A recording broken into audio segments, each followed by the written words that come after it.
Is Harmeet Dhillon, the Sikh American who's leading Trump's civil rights division, using the First Amendment to actually protect individual liberty?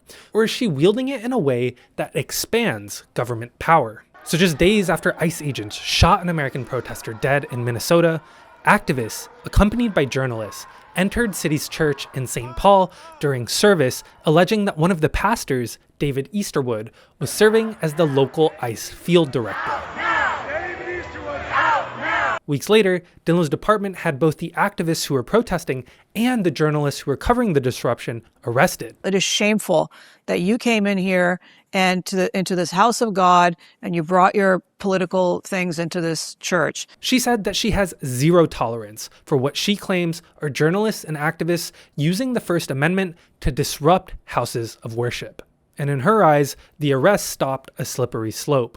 Do we want to see this type of a scene with neo-Nazis doing a protest in a synagogue, or people who dislike Islam doing a protest in a mosque? And while her comparison might feel powerful, it's a false equivalency. Because in this case, protesters were objecting against a federal agent and immigration enforcement.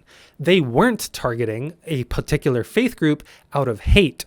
And that distinction matters. Because just as the First Amendment protects the free exercise of religion, it also prohibits government establishment of religion and warns against excessive entanglement between the church and state. Look, the Constitution doesn't bar clergy from serving in public office, nor am I arguing that it should.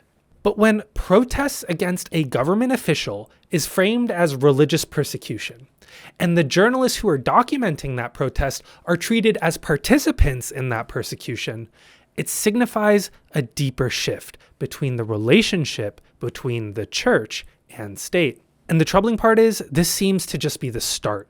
Dhillon is using the same statutes of this case to investigate a group of comedians and activists who protested against a Democratic congressman who voted to fund ICE. And Dhillon is justifying that investigation because the event was held at a synagogue, even though the activists say it was a political event that was open to the public. And all of this is why I feel it's really important to ask this question now. Do you think that Dhillon's civil rights division is focused on protecting vulnerable worshipers, or is she using the First Amendment to shield state actors by turning houses of worship into safe spaces for agents of the state? Let me know what you think in the comments down below, and if you enjoyed my analysis, be sure to give me a follow and head to my link in bio to support my work.